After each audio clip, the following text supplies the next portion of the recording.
it's called Men of Movement, Hold Your Ground. And for me, I really do believe, like, we can talk about physical movement for sure, but there's also like movement is life. If we stop moving, we die, right? And it's not just movement of physical, but it's emotional, mental, and spiritual. But what I want to do is create an experience and teach people maybe a different way to look at movement. Because what I tend to see specifically with men and how many men approach movement is they tend to approach it without intention, and that more is better, that I have to grind, I have to kick my own ass or get my ass kicked to feel like I got a workout in. And there isn't that receptive side. There isn't that like actually listening and doing an actual honest inventory of where you're at.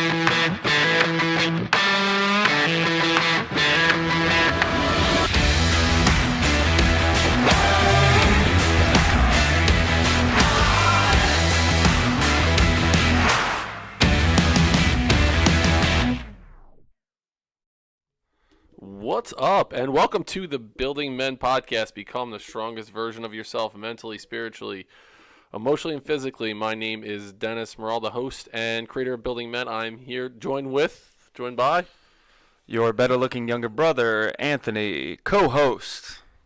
Yeah, and look at you with the glasses on today. We're matching. This is the first time we've had the matchy match going on. Wasn't planned in the studio today. Wasn't planned. I'm gonna go out to the wide view now. So we are coming off of interviewing a couple enlifted coaches, and the gentleman we're going to have on today went through this enlifted coaches program, and he is at the top of his game in this area. We talked about it. There's a couple people that we have on as guests that we're really interested in. One, because of the message that they have, but then two, they're steps ahead of us in our journey. And you always try to find someone that's a couple steps ahead that could, that you're interested in learning more from. And so I'm looking forward to this episode to learn from our guest today.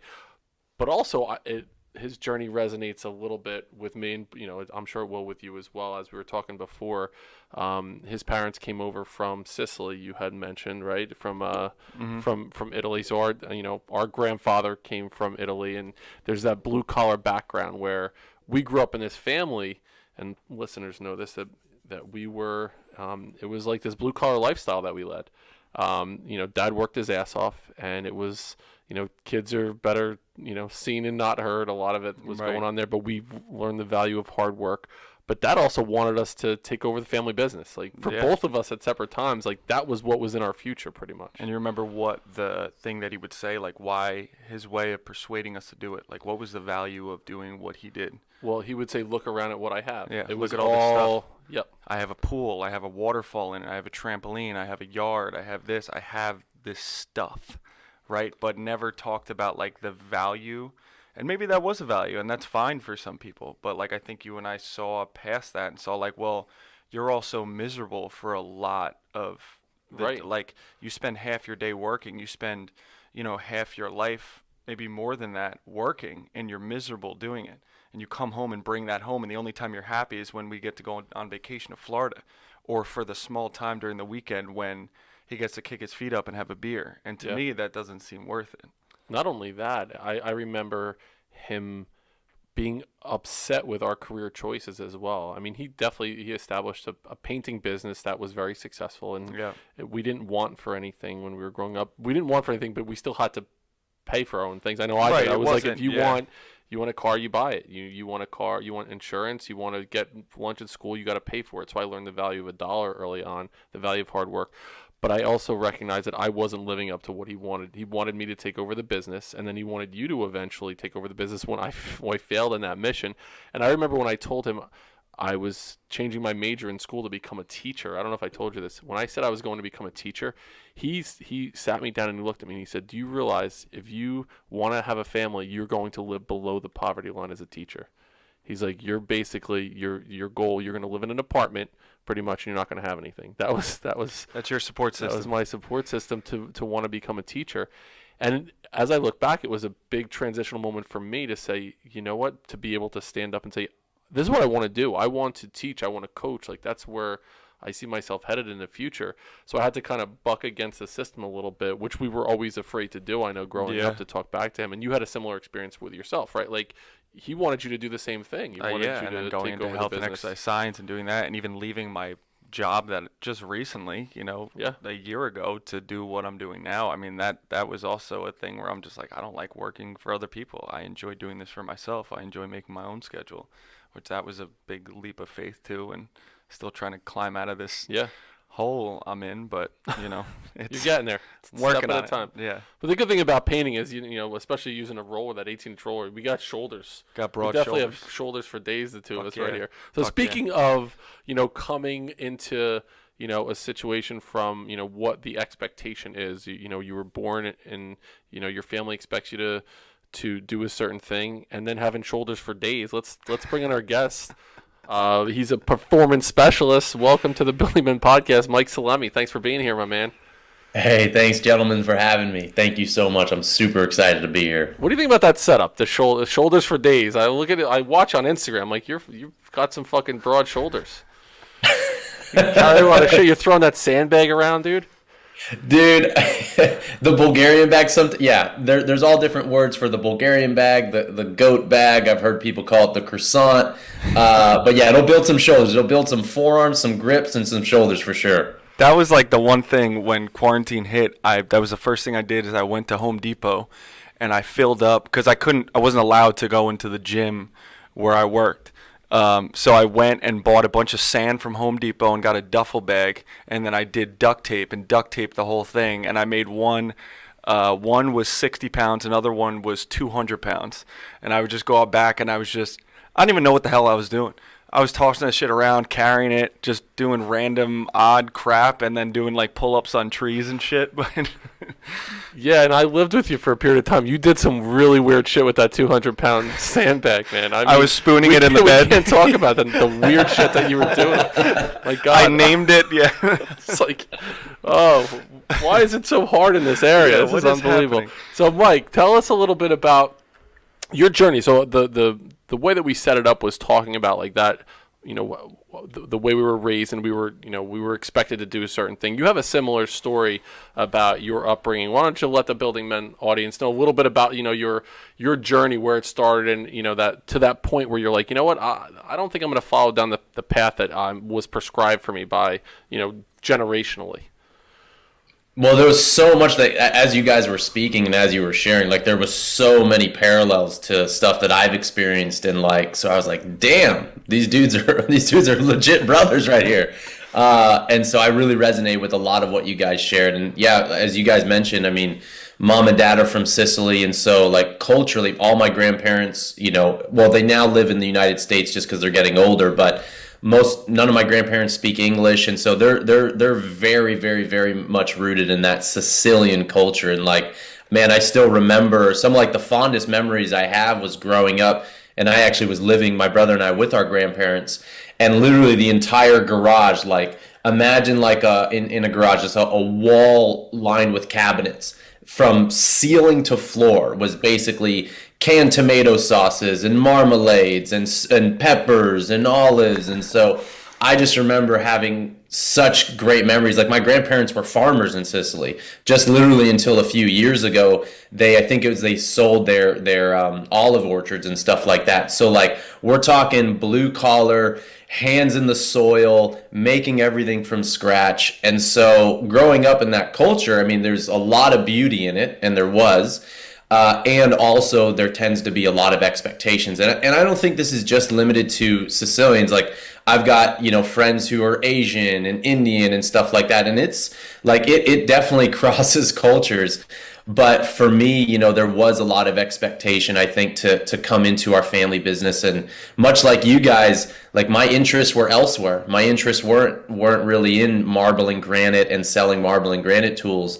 But like what I heard, you guys say is, and how I experienced it is, those times in your life, that was one of your initiation experiences, just like it was for me. And so being in that business for 8 years, like I learned a lot. I got to work with my brother, got to support the business, but I was also very miserable as well. And it got to a point when I hit 30 years old that I just looked at my life and I was just like, man, if in 1 year I'm in the same exact spot, I'm literally going to get sick. And so I needed to make a decision, and basically how it was experienced was basically breaking apart the family. I was leaving building this business, being, I was enmeshed in every single aspect of the business, even though I was mainly doing marketing in a small family business. And I'm sure you guys relate, like everyone plays a million roles and we all got our kind of zone. But, after that, it was really challenging, just within the family structure. But the amount of just self-respect that I had for myself after that, and just the innate happiness that I was feeling, it was worth every single thing. And now looking back, I'm really proud of myself. Like I can look back and just say like, fuck, like I really did. I did it for myself. I did it for myself, and I needed to do it for myself, because if I was going to keep living for other people, whether it was the people that I loved and respected, like my family, man, it was just not going to be a good experience in the future. But the amount of self-respect and inner knowing all came from that major initiation experience for sure. When you made that initial declaration to your family, like this is what's going to happen moving forward, what was the backlash from it? What were the conversations like in your family after you basically dropped this bomb on them? So I'd been talking about it for a long time, and they knew, like my family knows where my heart is, and they've known that. But I think, in all honesty, I don't know if they expected me to actually leave. And so even like my family's been so supportive of me since childhood. I mean, like from certifications I've wanted to take to trips and working with different coaches. So they've always been so supportive. It's just with this one thing, it's like, man, you're tied pretty tight, and it was the backlash was really, was quite challenging. It showed up in I think the pattern that tends to be very, I would say for the most part of my experience, common in Sicilian. It's like you're either, like if you look at The Godfather, you're either in or you're out. And if you're out, like you're basically cut off. And so for a while there, it was family going silent, again, my brother's like my best friend, and my brother and my mom came around pretty quickly, and they just, we kept a relationship. My dad was a little bit more challenging. And I think too, because like me and my father are honestly so similar. Like it was hard for me to admit that for a long time, but we are so passionate and so driven, and also hard-headed too. And so I know it was really hard for him. And it took me a long time before I could look back and actually put myself in his shoes. And I tried to do that, but I was so into myself at the time and how hard it was, and starting from zero and leaving and all that sort of stuff. But the backlash was basically going silent, and it took some years to really heal that. But looking back now, the relationship that I have with each one of them, in my experience, is so much deeper. And I believe it's because now they know me at such a deeper level. Like the Mike that is showing up today is a Mike that is more fully expressing himself, what I value, what I care about, how I want to show up in the world. If I would have continued in that, there would have been elements of that, but I would have still been operating under their values. So, yeah. And then you might have also not living the most authentic version of you. It could have been you turning to other vices to help, heal that pain of not being able to look at yourself in the mirror, knowing that wasn't what you were supposed to be doing. For me, you mentioned there are things about your father that you see that you're like, wow, I'm the same way. I'm hard-headed. We joke with each other all the time. Like we'll either give each other a look, or it'll be something that we say, but we will say like, you look like Dad right now. Or you whatever it is. Just said something Dad said, or he'll like text me and he'll be like, you look exactly like Dad right now, and I'm like, fuck. And there's a thing. It's like initially there's that like you take it as a it's like a dig or something, because some of the things that we see in ourselves that remind of our parents, you hold on to as a negative, but there's a lot of positive things as well, where you feel this, like, I know for myself the value of hard work. Like even a day like today where it's like, it's going to be a 16-hour day for me. Recognizing that going in, but I'm like, you know what? our father he's going to be 70 years old this year. He still works. And he shows up. I think that's the biggest thing with our father is the fact that I think we learn how to show up. Like if you say you're going to be somewhere, you're going to be there 100%, and you're not going to waste any time while you're there. If you're there, then you are giving 100% until you go back, until you are done with the project itself. There's no just like half-assing it or finishing it later. That doesn't work that way. And it's funny that you mentioned like your relationship with your family and what it is now. I feel like mine has grown so strong since I decided to go a different path.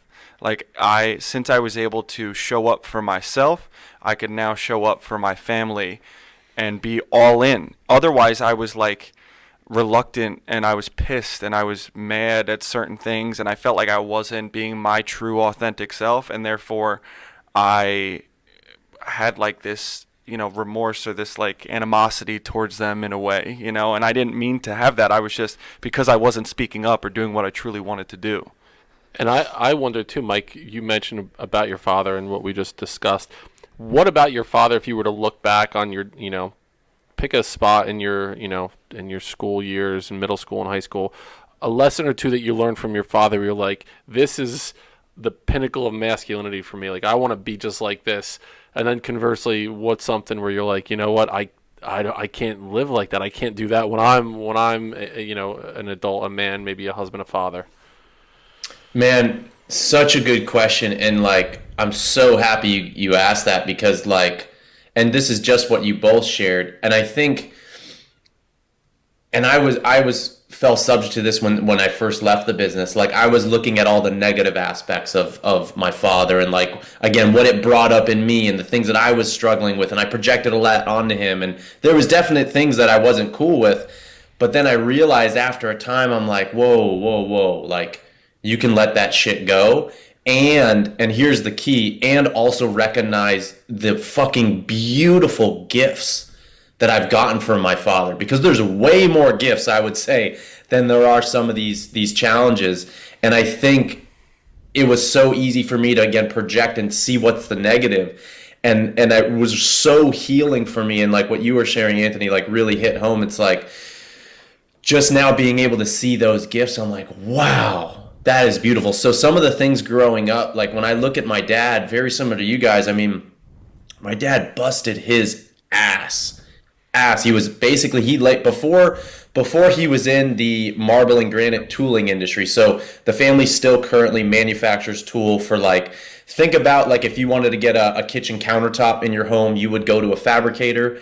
Well, my family business basically makes everything to take that slab of granite or marble, to cut it, grind it, polish it, do the edging details, and then turn it into a final product. But before that, for 18 years, he was on his hands and knees and he was laying marble and granite. And back then, especially when we were living in South Florida, imagine like 90 degrees, 100 degrees, he was outside. And we're not talking, I think for a lot of those years in the beginning, there's no knee pads, there's nothing like that. You're on your hands and your knees with your shirt off, and you're basically just grinding, laying, from grout to dealing with heavy ass tools, carrying them upstairs. And the guy would just work 7 days a week. He was the oldest one in his family, and he basically supported his entire family for the most part. And then each younger child was brought into the business. But basically, I mean, like 12-hour day would be a light, like a light day. And we're talking physical work. And so when I look back at my dad, like one of the things I admire most about him was and is the work ethic. Like literally he's just over 60 now, and the guy can still run circles around me. Like I take care of myself and stuff like that. But like when I was in the business and we would do trade shows and we'd be up at like 4, 5, 8, maybe 5 a.m., going to meetings, working all day, entertaining all night. And then he'd be planning the next day, and he would do that day in and day out. And me and my brother were just like, how the fuck does he do this? So I just admire the work ethic. And then in parallel, like he's so goddamn passionate and driven, and like he loves his work and also his mission and his dream to provide for himself and to provide for his family. I really am just, I've got so much respect and admiration for, because if I can take, I don't have kids, but if and when I do have a son or a daughter, if I can take that same level of just dedication and passion to build a life for myself, for my family, and so my kids can have it better, fuck, man, like I'm doing all right if I can take a fraction of that. And then on the flip side, in terms of maybe things that, whether it's a weakness or a thing that I would maybe do differently, I think he's, how my experience of him, he is so and this can be an advantage too, he is so decisive. Like he is just boom, like he could, you give him a question and he'll give you an answer through and through right away. And with that sometimes comes some blind spots. And so I think just the act of just maybe listening a little bit more, and being maybe just a more present listener at times, and not necessarily being so like forward with your decision, and just like listening to the other side. That's what I would say, an area that I would say like I've taken from him that I try and do a good job about, is just listening a little bit more presently at times. So he doesn't have a lot of soft talk. It's more solid talk in nature. There's not a lot of maybes and shoulda, woulda, couldas, kind of. That's such a good, yeah, there's no soft top, dude. It's like, it's, you're in, you're out. This is what we're doing. This is the plan. Let's execute.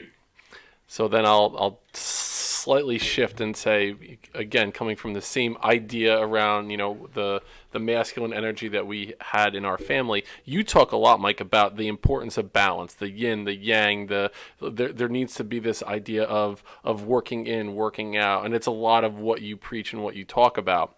I know from our experience with our father, we definitely saw the strength, we saw the work ethic, we saw that the passion, the attention to detail, wanting to bring up sons to be hardworking providers for their family. But we didn't see a whole lot of emotion, and we definitely did not see any vulnerability. Like, that was not something that was revered in our family. And I think with both Anthony and I, the pendulum swung so far in the other direction where we were like, we're not going to be like that. So we felt we're both very empathic people, and we both feel very deeply for others in situations, almost to a fault in our lives. Like, we almost got to a point where we were like feeling too much. We needed to be a little bit more like, let me feel for myself now. Did you notice that growing up, or was that part of your upbringing as well, where was your father the kind of guy like you saw him do a lot of, you struggled a lot, but he didn't talk about his emotions or feel very vulnerable in front of you? Yeah, that was my experience as well. Yeah, there wasn't much talking about that, or maybe modeling that. I would say I got more of that side from my mom, like when it came to the nurturing side and stuff like that, but not so much from him. And like, I totally, yeah, and there's so many parallels when you guys are talking. Like, I don't think truly that perfect balance, I don't think it exists, in my opinion. It's like, balance is this oscillation above and below the line. Sometimes we swing very far above, sometimes we swing very far below. But ultimately, there's going to be those points in life. And I think those are necessary points in life where we find our thresholds, and then we can kind of calibrate as we go. And for me, very similar. Like, there were times in my life where it was just pure yang, just pure action-oriented execution, do, grind. And too much of that got me burnt out. And then on the other end, then it was like, okay, let's tune into the more receptive side, the inner side, the feeling side. But then also with that, sometimes I had to give myself a kick in the ass and like, hey man, you need to step up. You need to do some shit now. And so, yeah, I think it is this constant dance of yin and yang and finding that balance and what it looks like at different points in life. But I think at different points in life, we all need a different kick in the butt. Sometimes it's to connect a little bit more and feel, and sometimes it's to get off our butt and actually create some action, for sure. It's an excellent point. And even knowing that, being really self-reflective and knowing, you're operating, you mentioned, that frequency oscillating between high and low, where you are on that. And then additionally, if you're in a relationship, that adds another layer to it, because if your baseline is whatever, and now you're operating in a little different frequency there, to be able to communicate that with your partner, like, listen, I'm feeling a little bit more aggressive these days, or I'm like more focus driven. Maybe that's not what we're used to, or conversely, it could be like, listen, I'm in my feels right now. I just need you to hug me. I need you to put on some, some romantic music, and I need some soup and some tea. I don't know, like it could be that Pumpkin candle, It's a pumpkin candle. I got my balls busted religiously yesterday because I was talking. Listen, I'm into candles right now, and pumpkin is my flavor of the month, and I can't believe I brought it up again. It's going to be a couple episodes in a row with the pumpkin candle. It's enough. We're going to lose a ton of audience because of the pumpkin candle now. Good. But fuck it. I don't care. I'm being authentic to it. So, Mike, I'm interested to know then, as you talk about your upbringing with your parents, we get a little bit of an idea about, the environment that you were raised in, very family-focused, family-centered. Just quickly about school, and I'm always interested in people's experiences in school. The lessons that you learned in school and lessons that you wish you learned in school. I'm in a belief system now where we need to really reform the way education is structured in this country. I feel like we're going down the wrong path right now, and I'm always interested in how people believe that their experience in school would have been more worthwhile, more productive, more of an enriching experience if they had this, or this. So is there anything that you feel like you should have gotten in school that would have helped to prepare you to be a man in society today? Yeah, the thing that comes up was high school. And there was something that I got from high school that served me incredibly well. And then there's other sides that I don't think served me well at all. So I went to a high school called Sarah High School, which is, or Unipro Sarah High School. It's in San Mateo. A lot of athletes came out of there: Brady, Lynn Swan, Bonds. And it's an all boys school, all men's school, right? And so a lot of what they do is they try to develop men. And I think what I got from there, when I look back, the most positive thing was brotherhood. That was the biggest thing that, looking back, that I think that school served me, like from training with sports to just spending that much time. I really do believe that men need other men. I absolutely believe that. And so just having that experience of being around men so much and hanging on the weekend and keeping in touch even now. And when you're around guys that long, especially if they're good friends, stuff's going to come out, right? So you're going to have some vulnerable moments. And so thankfully the group of guys that I had were solid. And so I think the brotherhood that I was able to cultivate there and just being around good men was super serving to me. The things that didn't really serve me, I think, at least how I was experiencing, is, I was raised Catholic. So from a child, and from, CCD to all the communion to everything. And, everyone, choose what's right for you. For me, it just never really resonated with me. And it gave me I had a lot of struggles later in life, and still dealing with stories around sex and relationships and, sinning and all this sorts of stuff. So I had to really do a lot of coaching around that to kind of unlearn things that were causing me a lot of pain. And so for me, that, at least the way it was presented to me, just didn't really align with what my heart was. And so I would just say, finding more what's true for me and really living by that. If that was cultivated more, what are my values and not someone else's, whoever it is, my parents or religion or society, whatever the fuck it is. For me, what would have served me is some guidance around figuring out what's really true for me and fostering that. That's what I would have loved. Yeah, men need other men, and when they don't have them, they turn to 200-pound sandbags. That's the next step. That's right. That's usually how it works. The transition. And it was a tough time during COVID. I understand what happened with you there. Don't judge me. So with that being said, and the work that we're doing right now, we totally recognize the importance of that brotherhood, that men supporting other men, and being totally transparent. There was a time in my life where going through a marriage that was really toxic, and I didn't even recognize how toxic it was until I was able to take a step back and see it from that 40,000 foot view. And I'm starting to be like, wow, I was almost isolated from men in my life for a period of time, guys that I played college baseball with and friends. I was like, what happened? And doing a lot of deep work into this manipulation in my life, and it was really hard for me to go through, and I recognized the void of a brotherhood in my life.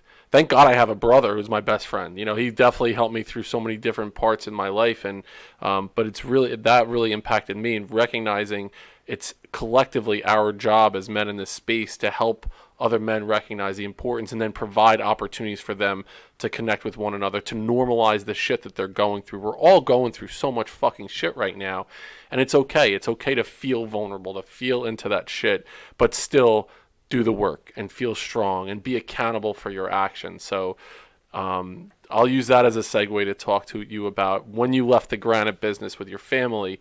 What was the thing that you went to next? Like, once you recognize that this is not for me, this is not who I authentically am, I need to move in another direction. What was the first thing that you did to take the steps in that direction where you're heading in now?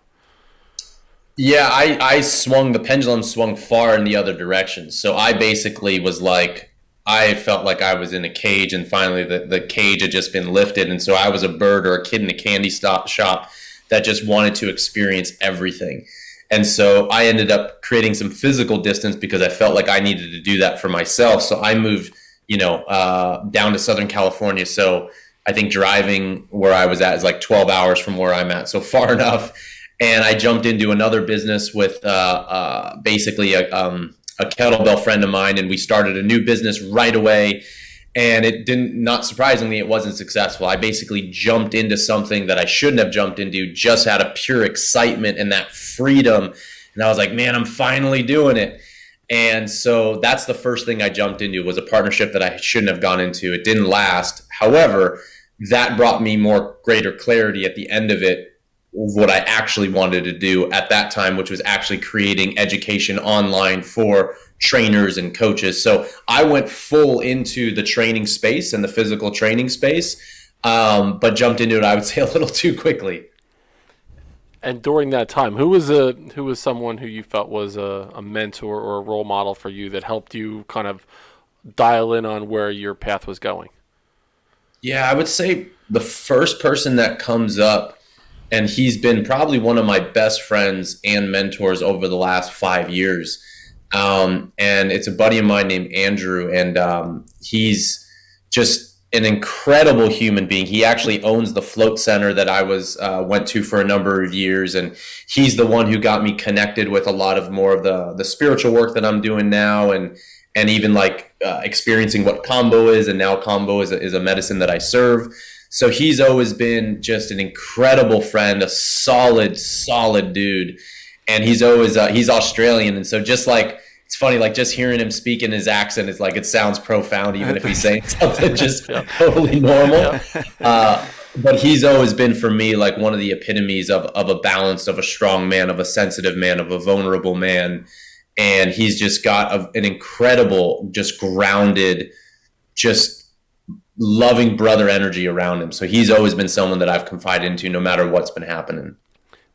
So going from learning from Andrew, how did that turn into you developing your own kind of slant on this, your own you took all these different things that you learned, and you developed your own brand around it. So talk to us a little bit about that process, going through what you were learning from, a mentor. And again, I agree. If someone has an Australian or an English accent, it doesn't matter. It doesn't matter. They're already more qualified than I am. Absolutely. They're definitely, I give them more. I'm listening. I'm going to buy their product. I'm in. I don't care. Whatever. Blank check. Write a number down. Yep. You had me. So how did that help you develop your own slant on it, your own idea? Yeah. So when I think so much of it shifted for me.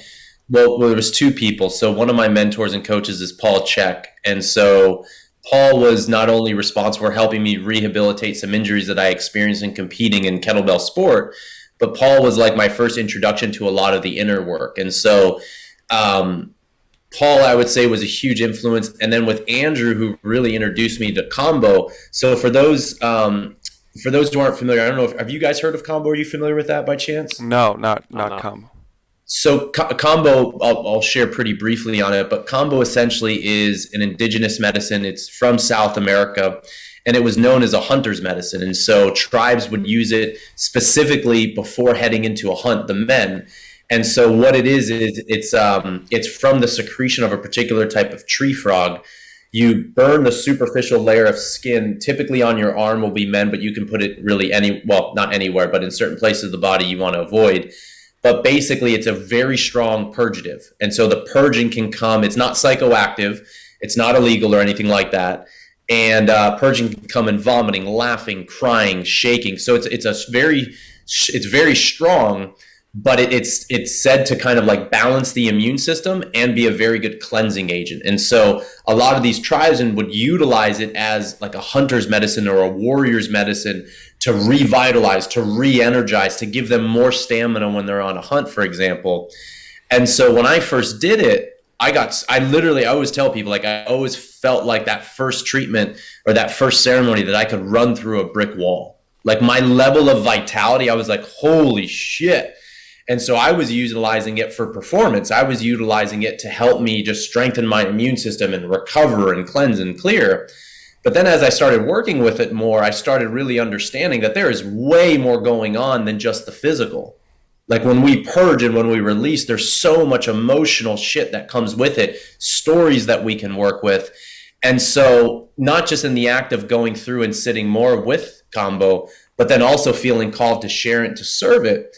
When I was serving and when I went through some training for it, just literally, I've been so like blown open is what I would say the best word, like heart just blown wide open, to be able to hold space and sit and support and to witness someone going through a very challenging and vulnerable process.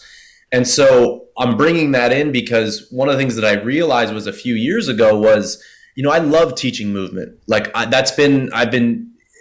knew that teaching movement is what I wanted to do since I was 14 years old, since I grabbed basically a squat bar. I knew it. And what I've realized in recent years was just teaching movement doesn't nearly nourish me in the way that it did. And so with Combo and doing more of this inner work and witnessing just more of the human experience, I was like, fuck, there's so much more that I can offer. And I'm getting so much nourishment from these other things. And so that kind of opened the door for me to really want to support others in some of this more inner work, whether it's with Combo or without. For me, that was one of the doors that opened. And so being able to support, for example, others' men's retreat with Combo or to support with some working in practices, I've been like, wow, there is so much more to life than what I originally thought. And so now, like, so much what I love doing is teaching this bridge of movement and men's work, movement and medicine, whether it's an actual combo or just the medicine of us showing up in a vulnerable state, feeling, connecting, expressing. And so that was really kind of like the bridge and the transition of how movement started bridging into a lot of this inner work now. So because I've never heard of this before, and this seems like, I'm very curious about Combo and how that works. Like, do you go in it with intention, like intent of what you're trying to gain out of it, and then do you also do it with like a coach or someone with you who's done it and knows like how to, like, I'm just thinking of like plant medicine right now, and you said it's not, I'm assuming it's not the same as that, but I'm just like, what is that process like? How often do you do it? Like, I'm kind of curious about all this. Yeah, certainly. So you definitely want to do it with someone who's been trained. Like, it is not just because it's not psychoactive or it's legal, you absolutely, in my opinion, should and need to do it with someone who's been solidly trained.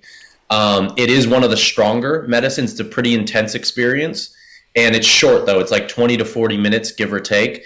So the medicine's not on long, but it is, anyone who's done it knows it is very intense. And so, yeah, you definitely want to be with someone who's trained. And then, in my opinion, one of the differences between, let's just say, a more treatment-based approach with it to an actual ceremony is exactly what you shared, is the intentionality.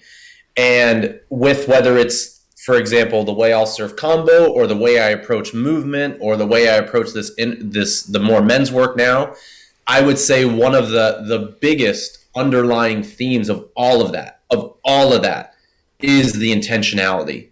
And that is really what makes the difference to just going through the motions of something. And this is how, whether it's combo or other medicines, in my experience, this is how, for example, people kind of get caught in this loop where I need to do this and I need to do it again and again and again. And the inner work is synonymous with going to another ceremony. However, the key is for me is having the intention before. That's absolutely key. What do you want to get out of it? What are you there for? What are you looking to improve? What do you want to be different in your life? Whatever it is, going through the experience. And then the last component of that, which is also just as important as the intention, is the integration. So now, after that experience with your intention, after having gone through it, now what are you going to do from an action from the, let's say, the masculine side? What are you actually going to do to integrate these things in your life? So the intentionality is so important, I think, with everything that we do in life. And that is one of the biggest missing elements, I think, in especially the development of men today, for sure. My combo ceremony was me on the couch with a 6-pack and pretzel combos, filled with cheddar cheese in the middle, a full bag of that. It's just like a fat slob, woofing down about a deuce and a half. Oh man, yeah. That was a go-to snack for me. Yeah. Instead of combo ceremony, I'm like, man, I probably had a couple of those in college. I was probably messed up. You're starting to get hungry. Yeah. I'm starving right now. I'm on a fast still. So, Mike, tell us about that whole ceremony that you were talking about in the inner work and the outer work.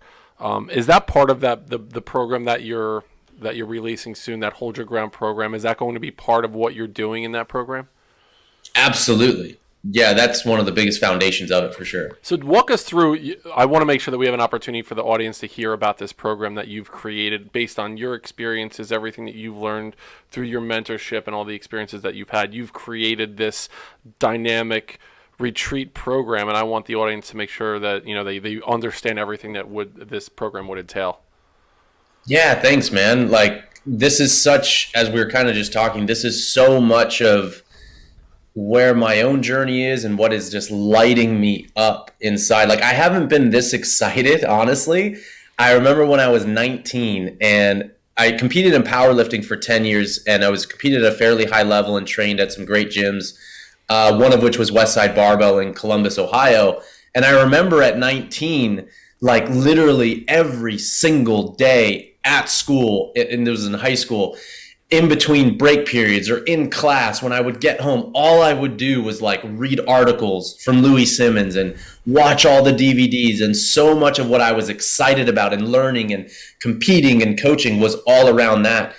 I have to say, like, I have not been this excited as something that is so tied to my own development and curiosity as example like this retreat. So this retreat, I've assisted other men's retreats that have been so just heart open and just nourished by being able to support men in this way. But this retreat is basically my first, I would say, large iteration of what that looks like to me. And so the Hold Your Ground retreat, we're going to be holding it in Mount Shasta, which if anyone's never been there, it's like absolutely gorgeous, just a sacred place in the world.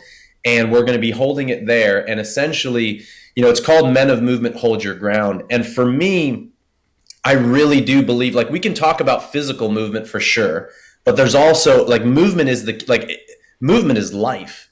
If we stop moving, we die, right? And it's not just movement of physical, but it's emotional, mental, and spiritual.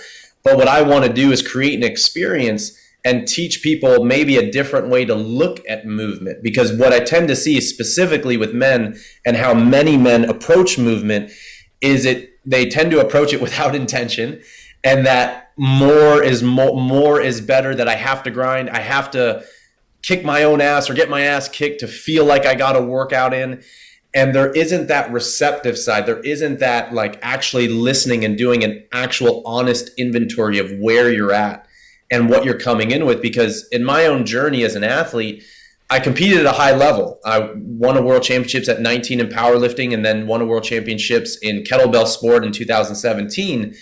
But one of the biggest missing things that I was doing is I was basically following these programs that good coaches and great coaches would write for me, following them to a T. It was so rigid and structured in my training. But I completely forgot to actually tune in to listen to what was the experience actually being created in my body, to the point that injuries popped up, and injuries kept popping up. And each injury that popped up was a new, let's just say, initiation experience for me to figure out something different and actually start listening to what was genuinely happening inside me. And so with this, at least as it relates to the movement aspect, my dream and my hope and my plan for these men is to teach them how to listen and connect to the subtleties of what's going on inside. And not just the subtleties of what's going on inside, but what might that be telling you? So, for example, what are the themes associated? Like if you've got left shoulder issues or left trap issues, as just to throw it out there, like being curious about what is that telling you.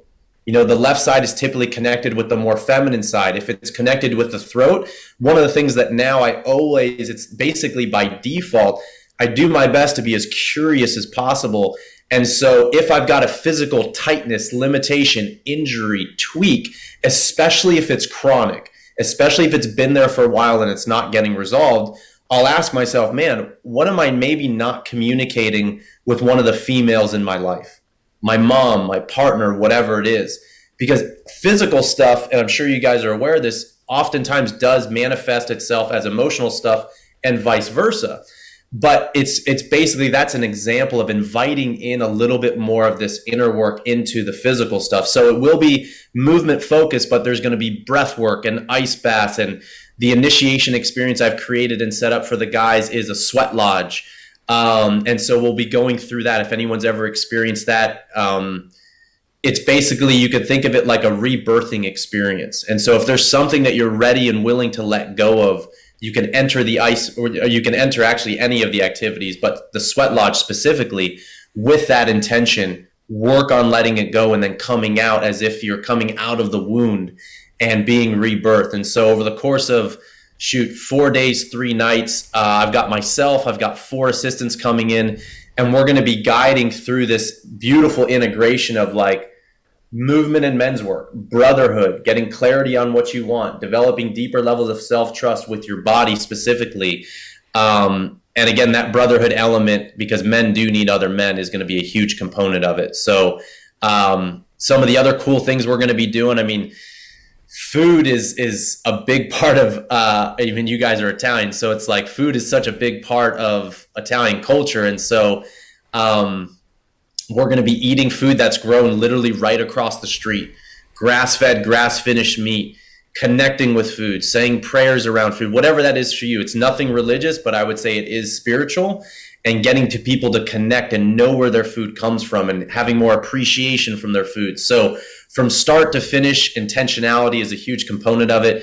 But my dream is to have men leave feeling just fucking excited about what they want to create for themselves, feeling rejuvenated, learning how to be their own best healer.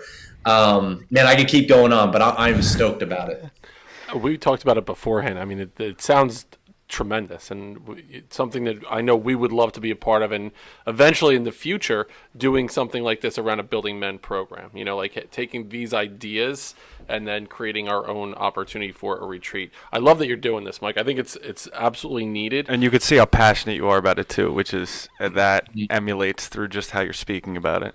And so besides, all right, so Mount Shasta, where is that? I've never heard of it before, self-admittedly. You talked about Shasta and combos. I was like, that sounds like a late night in college that you don't want to remember. Yeah. So where is Mount Shasta? Where is that? So it's north. It's basically, it's like 45-ish minutes south of the Oregon border, more or less, maybe 40, like an hour south. If anyone just types it on their computer, you'll see how beautiful this place is. And so it's basically right at the farm that we're hosting it at is literally right almost at the foot of Mount Shasta. So you look outside and you could just see this beautiful mountain range, which will be covered in snow at that time. And coming from the East Coast, we're Jersey guys, right? And just being out, I was out on the West Coast in Seattle, so doing the national park and just the majesty of the mountain ranges out there with the snow caps, it's really amazing. So just the location of it, I'm sure that's part of it, connecting with nature. And so the dates of the program, one of the program, because we're going to release this episode on October 20th. So how much longer do people have to sign up for this? Yeah, hell yeah. So there's only a few days left because we basically need to get our final head count and food and stuff like that. So by the time this is released, if anyone's interested, it's the 28th through the 31st. Contact me right away. Just contact me right away. DM me. You can book a call on the site. which you guys will link. Thank you so much. Just book a call with me. Let's hop on. Let's get it going, or shoot me a DM or an email, and would love, love, love to have you. So if anything that I shared resonates with you or will support someone who's listening, let's do it. We got such a good group of just assistants and facilitators, and already the guys. I think we've got 14 guys already in, more or less, and so already it's a solid group of people with just. I've talked on the phone with each and every guy to figure out where they're at, what they're struggling with, how we can really support them, and then creating the curriculum based off of who exactly is showing up. So there's that differentiation of the experience. It's not just a individualized cookie cutter. Yeah, process of it. You're taking into account all the people that are going there. That's a high quality program. If people aren't able to get involved with this on the ground level, but they're looking for something to do to make positive steps in the right direction, understanding, like your level of expertise in your area, making big shifts in your life, what can someone do starting tomorrow? So say, I'm Billy listening to this somewhere, and I want to do something positive in my life. I know I have to make a couple changes. What's a step or two someone can take right away, outside of going to this retreat, that they can just implement into their daily routine?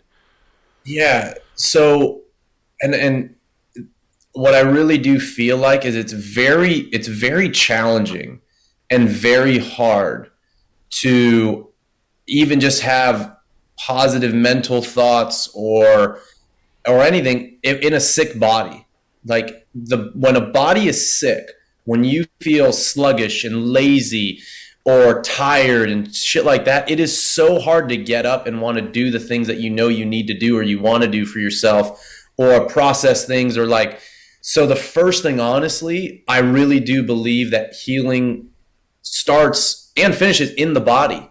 Like, and even like we hold that emotional trauma in our tissues, in our fascia. And so the first thing, honestly, I really do believe it's when you wake up in the morning, the first thing that you do, just do not look at your cell phone. That's number one. Do not, at least for the first 30 minutes. And if you can, and depending on where you're at in the weather, go outside for a walk and keep your mouth closed. So start the day with movement. Walking is probably the most basic thing, but the thing that you could do anytime. You could do it when you're 80. And that's actually a working in exercise. That's actually an exercise that cultivates energy. And when you focus on the nasal breathing, you'll start actually balancing the nervous system. Because what happens is I've experienced this plenty of times. I know many people do too. When your nervous system is so sympathetic and you're so stressed out, dude, how easy is it going to be for you to actually tap into what you're feeling? You're in straight survival mode. So the first thing I would suggest is no phone in the morning. Go outside, mouth closed on a walk. And then when you come back, you have the opportunity to either sit down and for 10 minutes, doesn't need to be anything crazy, and either journal or listen to something that is that doesn't feel like work. Listen to something that either inspires you or a meditation or whatever that doesn't feel like work. So take that first part of the morning literally for you. And if you did that, and it might only take 20 minutes or 30 minutes, the entirety of the rest of your day, your ability to show up for other people, your ability to tune into what you're feeling, your ability to express what you're feeling, your ability to handle more stressful situations and literally be like the eye in the center of the storm, the calm in the center of chaos, will go up so much. And it literally, so much of that has to do with when you first wake up in the morning. All important points. Just think about going to bed, an hour earlier to give yourself a better tomorrow. Tim Ferriss says it, you own the morning, you own the day. If you start off, you wake up, you drink some water, you do something for yourself, go for the walk. The nose breathing thing is something that I haven't done yet. I need to. You got to use my mouth tape, bro. Yeah. Yep. My sleep time mouth tape that I have. But I like when you're talking about this, it's like I notice that in this day and age, there's so much activity in our day, in the world around us, that we lose sight of what our body needs, right? You talked about listening versus looking, and our whole life we're forced to look, and we have all this stuff going on, and when we have all this, the phone and all these other things, then we don't get a chance to actually listen to what our body wants and needs. And when you have these moments without your phone, barefoot walking outside, connected to the earth, to nature, you finally get this clarity Where then like, oh, like, so maybe this is what I need to do, where you start to have another trajectory of what you want to do after that. And I can speak from, because I've done this before, and it really just sets the tone for the rest of the day. And it's amazing how calm I feel. And, going rather than like, you go from sleeping into, like, you go from the delta waves right into beta waves, and you're just like, boom, and you're out of bed, and you're all this stuff, and you're like stress, anxiety, fear, versus you kind of have this gradual transition, and it's like now you have this calm, tranquility throughout your day as you're going through. That's so true, man. Yeah, that's so true. Yeah, and the one other thing that I'll add that was coming up as you were talking is also finding, especially another man that inspires you. And it could be someone that could be a book that you've read, or what the life story of someone, but really studying that person and trying to channel and harness the positive qualities of that person that you would like to embody. And that's been super, like there hasn't been honestly too many men that I would say have inspired me until these recent years. And I've got like 4 of them that I really look up to, who are maybe just a few years older than me. And absolutely, like at different times, like I envision and I imagine those men and how they show up. And I basically try to channel those aspects within myself and like, I'm going to step up like this guy, how he shows up. And that's been so helpful for me. So I just wanted to share that last piece. Yeah, and like we mentioned in the very beginning, as we were talking about you and introducing you, we see where you are, the journey that you've gone on, definitely drew some parallels to your kind of renaissance. You went through this whole, change of what you thought you were going to be, what others thought you were going to be, and Anthony and I have certainly gone on that same journey, or we are in the process of going on that journey. And so we certainly look to you as a man who we would believe in, that we want to kind of use as a guide for us as we are on this adventure. It can be scary as hell at some points, but we definitely know that we are moving in the right direction because we wake up in the morning excited to do what we're doing, to help men and to speak to individuals such as yourself who are in the middle of changing the world. So thank you so much for sharing that story with us, Mike. We really appreciate it. Thank you, man. This was really such a pleasure. Thank you guys so much. I mean that. So where can the Building Men podcast audience find you? How can we get in touch with you? So best place would either be Instagram, which is just my name, Mike.Salemi. My website is, you have to enter www, and then it's .mikesalemi.io, not .com. Those would be the 2 best place. If they go there and they go into the programs tab, if they're interested in the retreat or they want to connect, just reach out. Instagram's a great spot, or my website's got plenty of info there. We're fellow .io guys. I was just going to say, we haven't met many others, but yeah, we're part of the family. together. We got to stick together, the IO brothers. That's right. Anthony, you got any final Thank words? you, man. This has been an honor. Like, you've been a role model of mine. I know I've looked up to you, and it's just crazy because you could have stopped at powerlifting and already been known for your powerlifting career enough, and now you're doing all of this, and you have a huge future ahead of you, and it's been awesome to have you on, so I appreciate it. And we didn't even get a chance to talk about powerlifting. We're already more than an hour in. We definitely want to respect your time. We'd love to have you back on the podcast, maybe to prep for the second, Men of Movement Hold Your Ground. And hopefully I'll be a part of. That's right. Be a part of it. And I know, speaking for myself and for my brother, it was definitely an honor to have you on the podcast. And as far as Building Men is concerned, you heard it's buildingmen.io, our website. We just recorded a couple things that'll be up there starting next week. It went through a rebirth. Our website, it was it was established, but it was kind of bare bones. We just added a lot of cool content to it, so you have to check out Building Men website. Our Instagram is building.men. We just have we got a new sponsor. It's Become Stronger. They're the Become Stronger is a mace company. The guy, his name is Paik McNally, and he makes maces, and it is badass. We interviewed him yesterday, and he'll be a sponsor of the podcast. And he actually made the mace for Jocko Willink that he uses on some of his things. It's pretty fucking badass. The dude's a badass. Yeah, you can get whatever quote you want on it. You could customize them however you want. So we will be having some Building Men maces in the Oh, studio. yeah, we're going to have behind us. We'll be Yeah. swinging shit around here when we have guests on. We're going to get fucking hurt or Yeah, something. You know, we're going to absolutely. I'm going to be walking around have with a a limp testicle pretty injury. soon. Yeah. Another one. You should say another testicle Another, injury. that's right.